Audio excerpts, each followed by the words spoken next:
রূপপুর পারমাণবিক বিদ্যুৎ কেন্দ্র থেকে 500 কোটি ডলারের বেশি বা 59,000 কোটি টাকা সহ বিভিন্ন প্রকল্পে 80,000 কোটি টাকা দুর্নীতির অভিযোগ যাচাই বাছাই শেষে অনুসন্ধানের সিদ্ধান্ত নিয়েছে দুর্নীতি দমন কমিশন। যেখানে গণ অভ্যুত্থানে ক্ষমতাচ্যুতে সাবেক প্রধানমন্ত্রী শেখ হাসিনা, তার বোন শেখ রেহানা, শেখ হাসিনার ছেলে সজীব ওয়াজেদ জয় ও ভাগ্নি টিউলিপ সিদ্দিক সহ পরিবারের সংশ্লিষ্টদের বিরুদ্ধে দুর্নীতির অভিযোগ রয়েছে। অভিযোগে রূপপুর ছাড়াও আশ্রয়ণ সহ অন্যান্য প্রকল্পে দুর্নীতির তথ্য আমলে নেওয়া হয়েছে। মঙ্গলবার দুদকের প্রধান কার্যালয় থেকে এই বিষয়ে সিদ্ধান্ত নেওয়া হয়েছে বলে সংস্থাটির ঊর্ধ্বতন একটি সূত্র বিষয়টি নিশ্চিত করেছেন। ছাত্র জনতার গণ অভ্যুত্থানে ক্ষমতাচ্যুতে প্রধানমন্ত্রী শেখ হাসিনা, তার ছেলে সজীব ওয়াজেদ জয় ও ভাগ্নি টিউলিপ সিদ্দিকের মালয়েশিয়ার ব্যাংকের মাধ্যমে রূপপুর পারমাণবিক বিদ্যুৎ কেন্দ্র আরএনপিপি থেকে 5 বিলিয়ন বা 500 কোটি ডলার বাংলাদেশি মুদ্রায় 60,000 কোটি টাকা লোপাটের অভিযোগ অনুসন্ধানে দুদকের নিষ্ক্রিয়তা কেন অবৈধ ঘোষণা করা হবে না তা জানতে চেয়ে গত 15 ডিসেম্বর রুল জারি করেন হাইকোর্ট। এর আগে গত 3 সেপ্টেম্বর এই অভিযোগ অনুসন্ধানের নির্দেশনা চেয়ে হাইকোর্ট রিট দায়ের করেন জাতীয়তাবাদী গণতান্ত্রিক আন্দোলন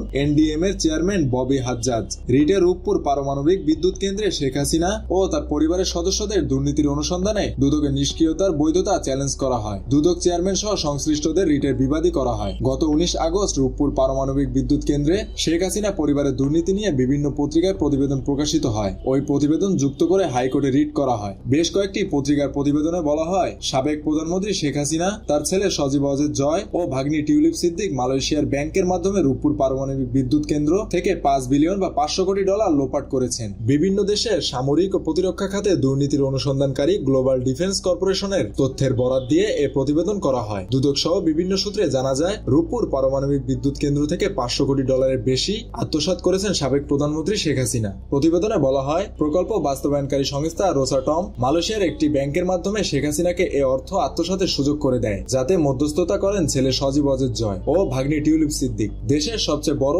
ব্যয়বহুল প্রকল্প রূপপুরে পারমাণবিক বিদ্যুৎ কেন্দ্র। আশা করা হচ্ছে এটি পুরোপুরি বাস্তবায়নের পর দেশের 20% বিদ্যুতের চাহিদা পূরণ করবে। এতে বলা হয়, রাশিয়ার সহযোগিতায় বিদ্যুৎ কেন্দ্রটি নির্মাণে খরচ করা হয় 1,265 কোটি ডলার, প্রয়োজনের তুলনায় যা অনেক বেশি, যাতে মালয়েশিয়ার একটি ব্যাংকের মাধ্যমে শেখ হাসিনাকে এই বাজেট থেকে 500 কোটি ডলার আত্মসাতের সুযোগ করে দেয় প্রকল্প বাস্তবায়নকারী সংস্থা রোসাটম। নিজের ভাগ্নি টিউলিপ সিদ্দিকের মধ্যস্থতায় রাশিয়ার সঙ্গে চুক্তি করেন তৎকালীন প্রধানমন্ত্রী শেখ হাসিনা। আর এই মধ্যস্থতার বিনিময়ে পাচার করা অর্থের 30% পেয়েছেন টিউলিপ সিদ্দিক, শেখ রেহানা ও পরিবারের কয়েকজন সদস্য। 2013 সালে রাশিয়ার প্রেসিডেন্ট ভ্লাদিমির পুতিনের সঙ্গে শেখ হাসিনার সাক্ষাতের সময় সঙ্গী ছিলেন টিউলিপ সিদ্দিক। গ্লোবাল ডিফেন্স কর্পের দাবি, সে সময় ঢাকা মস্তর বিলিয়ন ডলারের অস্ত্র চুক্তির মধ্যস্থতাও করেন তিনি। 2009 সালে প্রচ্ছায়া লিমিটেড নামে একটি ভুয়া কোম্পানি চালু করেন টিউলিপ সিদ্দিক, তার মা শেখ রেহানা ও চাচা তৎকালীন প্রধানমন্ত্রীর প্রতিরক্ষা উপদেষ্টা তারিক আহমেদ সিদ্দিক। যুক্তরাষ্ট্রেও জুমানা ইনভেস্টমেন্ট নামে একটি কোম্পানি রয়েছে তাদের। গ্লোবাল ডিফেন্স কর্পের অভিযোগ, এই কোম্পানির মাধ্যমেই